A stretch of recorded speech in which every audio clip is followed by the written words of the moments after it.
What's up guys, welcome to another video, and today I'm going to be discussing the Wind Beast raid. Okay, so this raid I believe is, in my opinion, is one of the harder ones, um, but they did make it a little bit easier. They nerfed it slightly. I believe it has helped, but uh, I don't feel it's like a big difference, right? I found the changes to the light one a lot better. I can consistently kill that one. This one, I can't necessarily kill it all the time, but I do have a pretty good success rate at least now. Whereas before I couldn't really beat it. Alright, so first of all, let's discuss the abilities. So the first ability here is Lightning Roar. So what he does is he'll put Electric Shock on you, and you'll see it very soon, right? So all your units get like a yellow, the yellow bar, sorry, the health bars turn to yellow, and you can see like there's like they're like Super Saiyan 2. They've got like electricity surrounding them, and that debuff basically it reduces the health recovery. Uh, well, originally it was 50%, but I believe they made it less, like a little bit less, like reduced it a bit.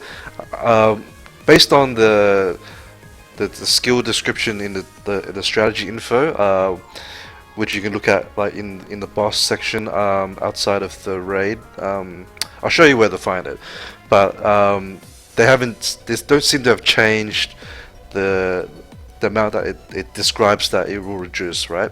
Because it used to be 50% and it's still 50%, even though 2 patches ago in the patch notes it says that the heal recovery debuff is not as strong anymore, right? So so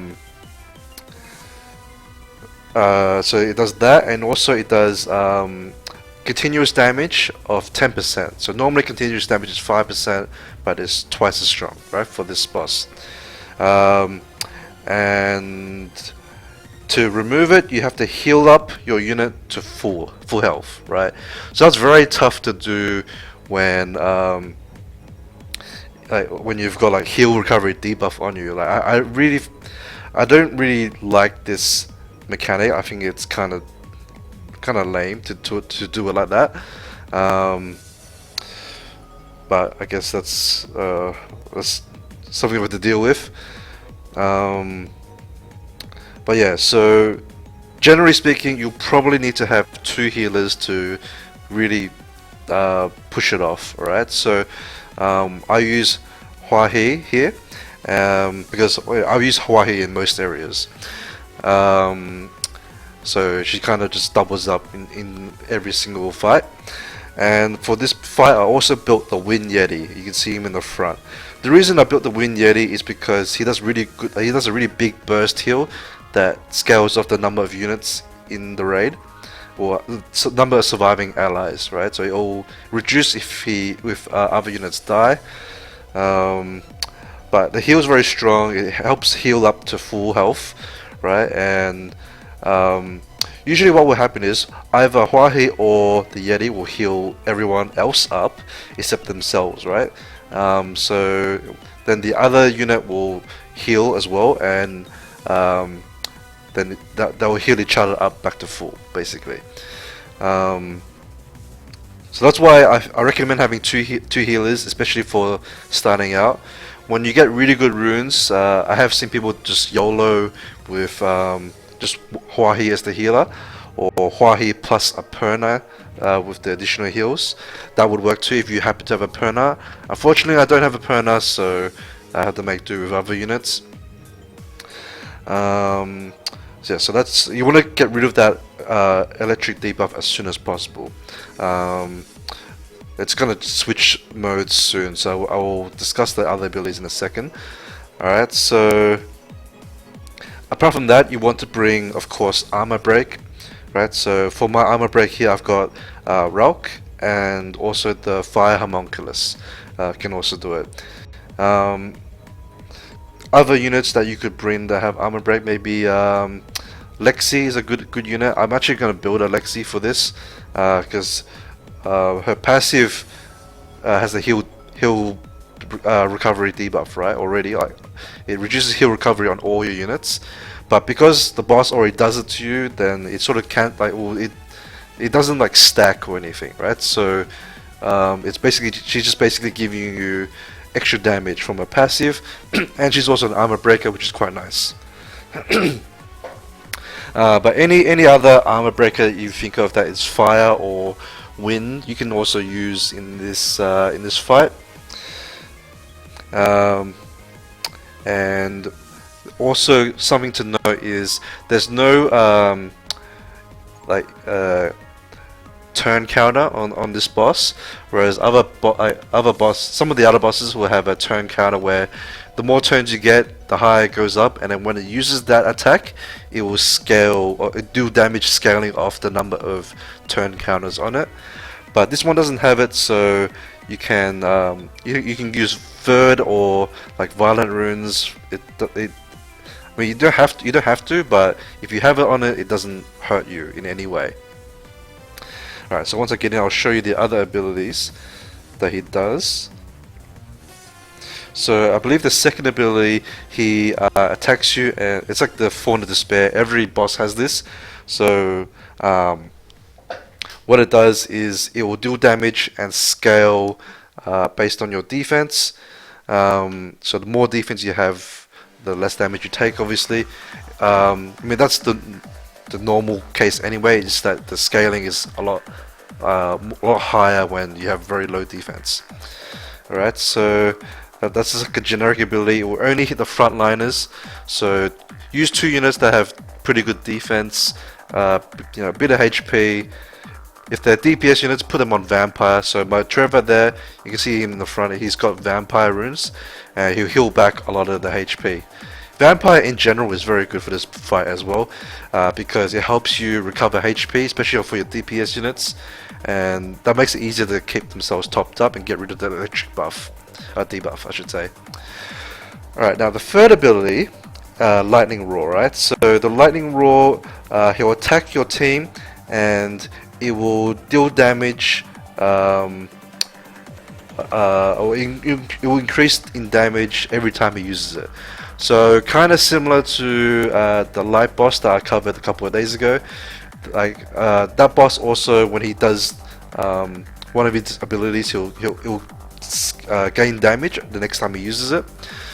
Same thing, same idea here. So you want to try to bring as much burst as you can to try to kill him before he does that too many times, right?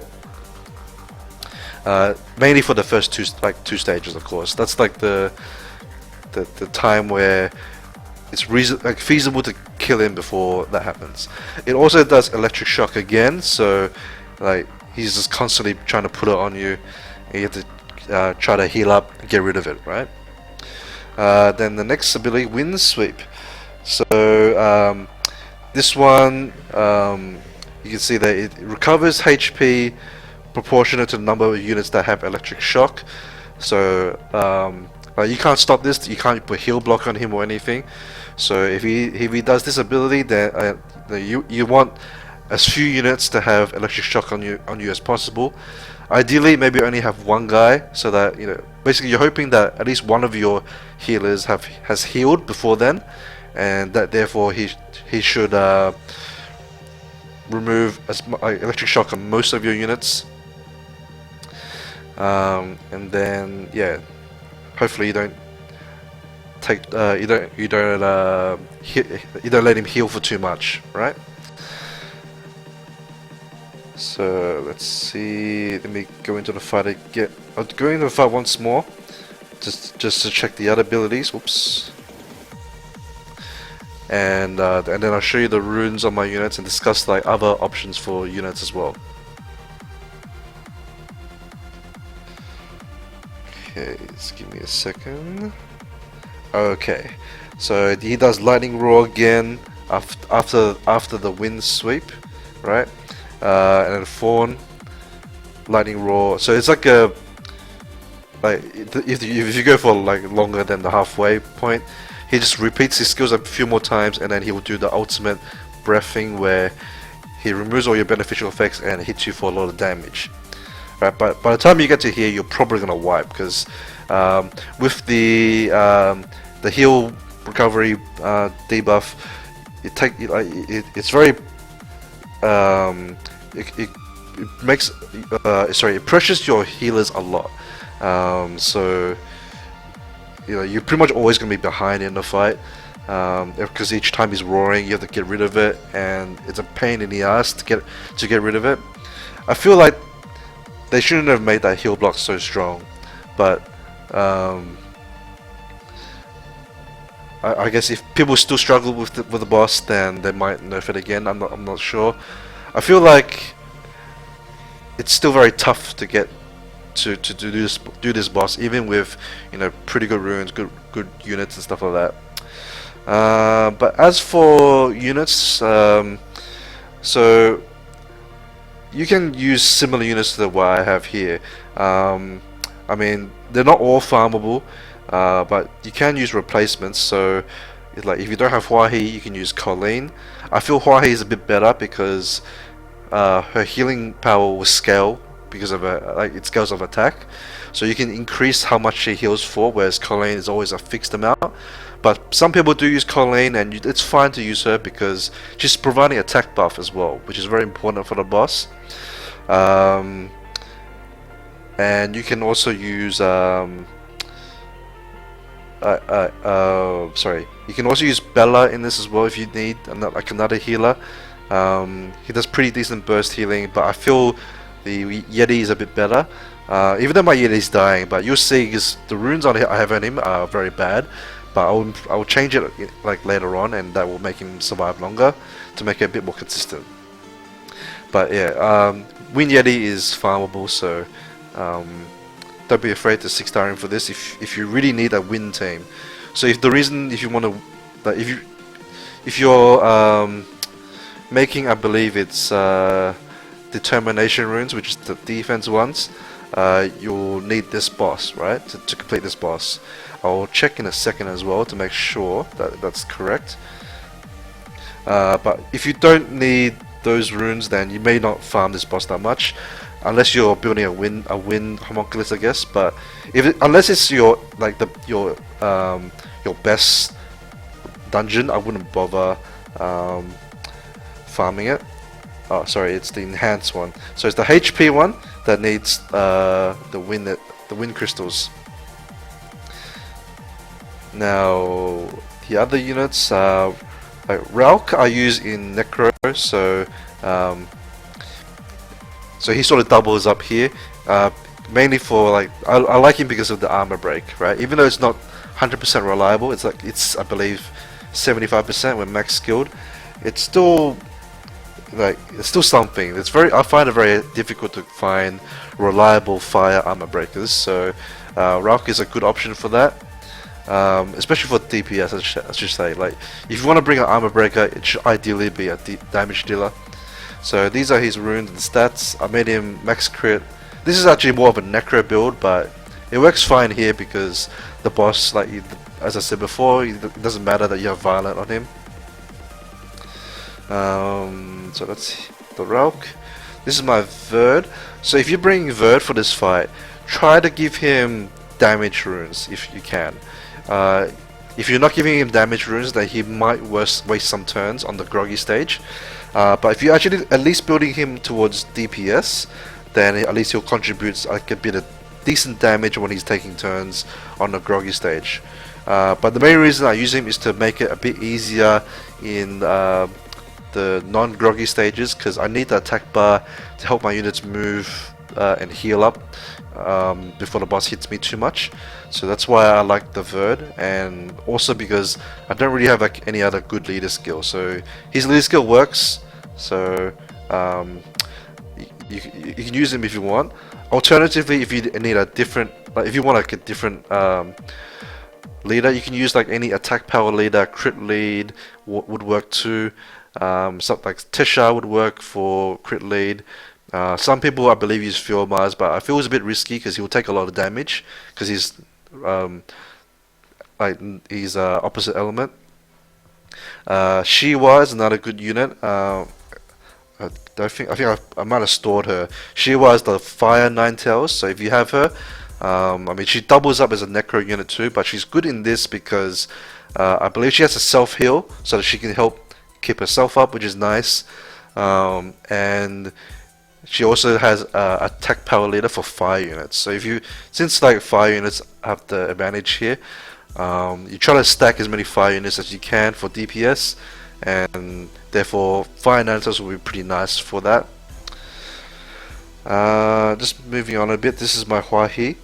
So Hua He, you can use Colleen instead if you want, as I said, but I feel Hua He is the best here because she scales off attack, so her heal is a lot stronger than Colleen if you have enough attack on her. Try to stack as much attack as you can while giving her like a decent amount of HP and like at least like 170 speed, preferably higher, so that she can heal more often. The other good reason to use her is because she does a bit of damage too, which is nice. Helps kill get the boss down quicker when in the non-groggy stages, and she doesn't waste turns on like doing no damage on the groggy stage as well. This is my fire homunculus. The fire homunculus, I built it like towards single target. Alright, so this one is the single target defense break, right? And it scales off speed as well. And this is the single target speed scaling single target damage, right? So the homunculus is pretty good for this boss as well. And yeah, if you're looking for easy to get or semi-easy to get fire unit, you could consider that if you don't need the homunculus for other areas, because he's pretty good in a lot of different areas. He's actually pretty good in the fire beast raid and also the water beast raid as well if you're building the opposite element. And this is my Trevor frontline. So I gave him like as much HP subsets as I could, while still making him like a damage dealer. So he's like very bruiser type build. And the reason to put him on Vampire is because he leeches health back. Ideally, any of your good burst DPS units should get a Vampire, because it makes it easier for them to survive, especially if you're putting them in the front line. And it's pretty nice for Trevor because he does good damage with Brawl as well. He can pretty much heal himself back to full if he does Relentless Strike. And he's got max crit rate because he's got elemental advantage against the boss, and he also self buffs crit rate on the second skill. Okay, and this is my Wind Yeti.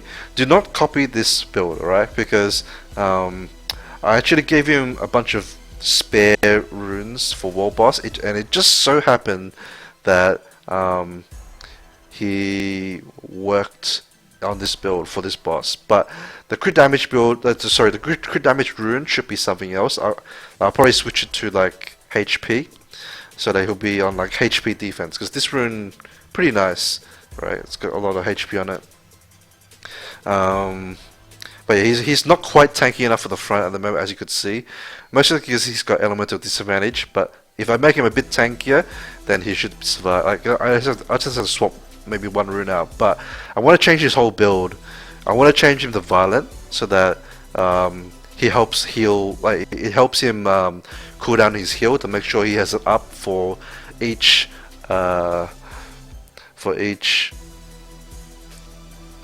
electric shock debuff, right? Whenever the boss does it. So I think the ideal build will be something like speed HP or speed HP defense will be fine as well. Violent, and then any offset you want. In like the perfect world, I would give him like Violent Fight to help him boost the damage of the other units as well. Alright, so let's discuss some of the other units that you can use for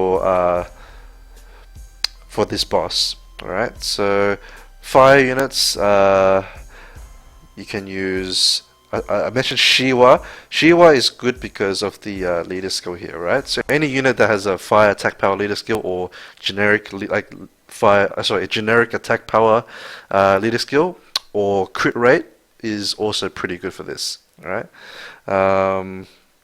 let's see.